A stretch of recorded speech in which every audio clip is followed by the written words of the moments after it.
Ciao a tutti ragazzi, benvenuti in questo nuovo video. Siamo sempre qui ad Almeria durante i test invernali. Me li avevate chiesti a gran voce e quindi di nuovo eccoli qua, i Moto Tips. Cosa andremo a scoprire oggi? Dei vari segreti della guida, la posizione in sella e la percorrenza di curva. Perché insieme? Perché vanno assolutamente di pari passo e vanno spiegati nello stesso video. Ma adesso andremo a capire tutto più nei dettagli e meglio.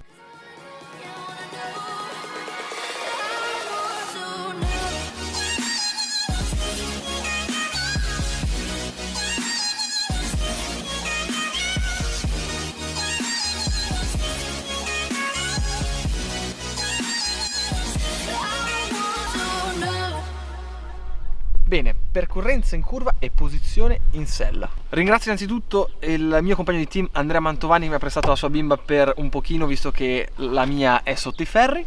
Ma incominciamo. Posizione in sella è molto importante per svariati motivi. Il primo è per far voltare la curva in modo più veloce e riuscire a tenere più impronta a terra. Cioè, cosa voglio dire? Se noi andiamo a fare la curva esattamente in linea con la moto in questo modo e andiamo giù con la moto in piega, saremo tantissimo piegati e non riusciremo a far voltare la moto e avremo la sensazione che la moto ci porterà fuori. Quindi cosa succede? Non dobbiamo essere estremi come in MotoGP, come vedete Marquez completamente fuori dalla moto, completamente appeso, perché è molto stancante, punto 1, e su questo tipo di moto che non sono MotoGP non è così necessario fare quel tipo di azioni. Vedete appunto Jonathan Rea in Superbike come invece è molto più sopra la moto, è uno stile più classico rispetto ai piloti MotoGP in generale. Quindi vi do qualche consiglio per cercare di iniziare a spostarvi sulla moto e per cercare di spostare questo baricentro. Anche con queste moto è importante riuscire a mettere a terra il più possibile di impronta della gomma. Quindi cosa dobbiamo fare?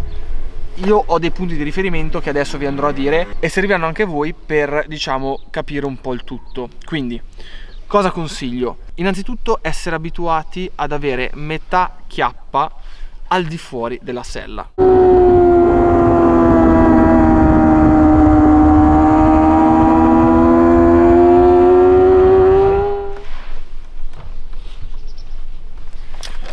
Avete visto? In questo modo si ha un supporto, perché anche a me dà fastidio appunto avere tutto il sedere fuori, perché la moto non mi dà più sensazioni. Quindi io ho trovato questa via di mezzo dove ho una chiappa fuori dalla moto, e soprattutto se siete abituati a stare in centro vi sentirete un po' instabili e sarà una sensazione un po' strana all'inizio. Quindi il consiglio che vi do è riuscire a trovare un appiglio sulla moto che vi permetta di stare tranquilli in percorrenza. Per darvi un esempio, quando siamo tutti fuori in questo modo io faccio molta forza sul manubrio interno, non tirando ma proprio appoggiandomi in questo modo, e soprattutto sulla gamba esterna che si ancora qui al serbatoio. Distribuisco un 70% del peso qui e un 30% qui. In questo modo cosa succede? A massima percorrenza, dando più carico all'anteriore in questo modo, la moto vi aiuterà tantissimo a voltare, e soprattutto spingendo sul serbatoio esterno alla curva ovviamente darete una mano alla moto proprio a curvare e vi accorgerete quanto sarà più rapida la moto ad arrivare alla corda. Ma visto che adesso abbiamo detto molta teoria, vi faccio vedere qualche immagine per capire meglio sulla pratica.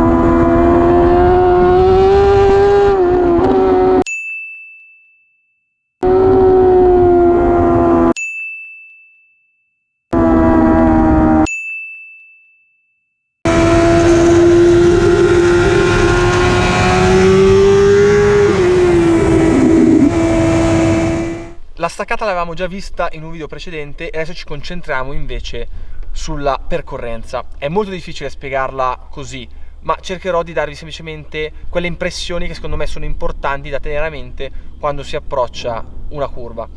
Quindi arriviamo da un mega staccatone, quindi corpo tutto indietro e ancorati bene al serbatoio per contrastare la forza e tenere il posteriore attaccato a terra. Nel momento in cui arriviamo alla corda della curva ci spostiamo nella posizione che dicevamo prima spostiamo il baricentro e dobbiamo proprio avere in mente di cercare di essere fuori noi e non la moto. La moto bisogna cercare di tenerla il più dritta possibile. Molti si vantano di avere gradi di piega esagerati, ma la verità è che più si va forte, più si deve cercare di tenere la moto alzata, perché altrimenti faremo veramente tanta fatica a dare gas. Quindi in percorrenza quello che vi dovete tenere a mente è che quando siete alla corda non dovete avere la foga di dare gas, perché succederà solo che la moto vi porterà verso il fuori. Invece da questa posizione nella quale siamo facciamo il cosiddetto trick, quindi appoggio di gas leggero, un 10-20%, per far caricare il posteriore e in quel momento rialzare la moto e scaricare tutta la potenza. Perché si appoggia il gas e non si dà sempre subito la manata? Per un motivo ben preciso: perché se noi dessimo subito gas, anche non tutto ma un 50%, la moto non avrebbe il tempo di accasciarsi al posteriore e dare grip alla gomma e quindi, diciamo, parlando volgarmente, spiattellarsi per darci il più grip possibile, ma ci sarebbe un carico di peso troppo rapido e perderemmo il posteriore. Quindi ve lo ripeto, dal momento che siamo a massima piega il movimento è appoggio di gas 20%, ma è fondamentale tenere la posizione che abbiamo detto prima, perché se appoggiate comunque il 20% al massima piega e dritti così, il risultato sarà sempre lo stesso: o una caduta o avete la moto che vi porta larghissimi. Quindi, come dicevamo prima, bene fuori, appoggio di gas al 20%, si rialza la moto con un movimento di corpo che adesso vi faccio vedere,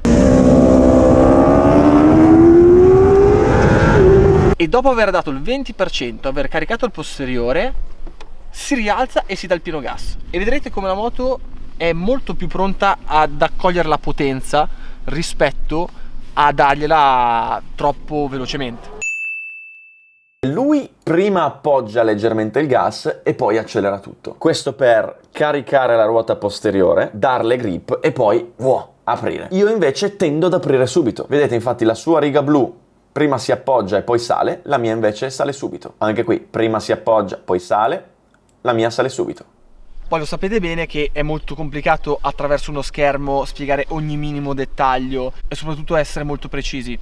Quindi, come ogni anno, io vi ricordo che sono istruttore di guida e lavoro alla Riding School di Pedersoli. Me l'avete sempre chiesto in tanti, quindi mi raccomando, se volete avere più info vi lascio il link qui sotto in descrizione, oppure cercate su Google Riding School Pedersoli e richiedete Box Salvadori.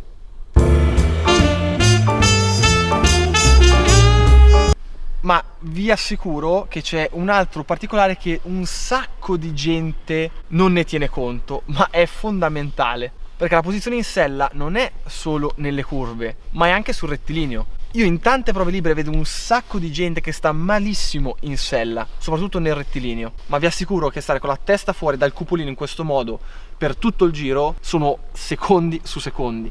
Quindi andiamo a vedere qual è il movimento.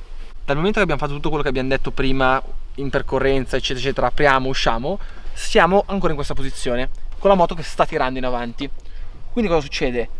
Si ritorna in posizione centrale, si scorre col sedere verso il posteriore, andando a cercare il tampone o quello che avete messo voi, perché questa è una sella particolare fatta su misura, ovviamente, quindi non mi sta bene a me perché è del mio compagno di squadra, ma la mia è fatta apposta per la mia lunghezza e ho un tampone in fondo, quindi vedete voi come vi trovate bene. Il segreto qual è? È trovare la giusta posizione per la quale, dal momento che in carena avete i gomiti stretti sul serbatoio e non vi toccate col ginocchio, quindi come vedete vi incastrate proprio precisi, questa è la posizione corretta e in questa posizione dovete arrivare a filo del tampone, in modo che quando avete la piena accelerazione vi aiuterà anche a non stancarvi con le braccia, perché se avete un qualcosa che vi ferma qua dietro è molto meno stancante che invece appendervi solo con le braccia.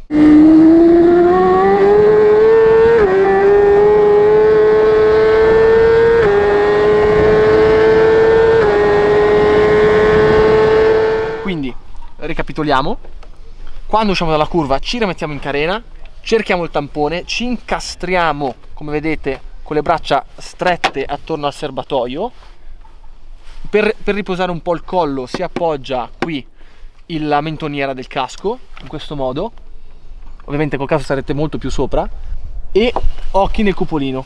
Bene, questo video è finito, spero che vi sia stato molto utile. Vi ripeto, fare un video in 15 minuti, 12 minuti precisissimo in ogni dettaglio è veramente difficile, quindi vi rinnovo l'invito a venire a dei corsi di guida dove si impara tantissimo in pochissimo tempo. Se non siete ancora iscritti, iscrivetevi al canale, se lo siete già attivate la campanellina. Gas e ci vediamo al prossimo video.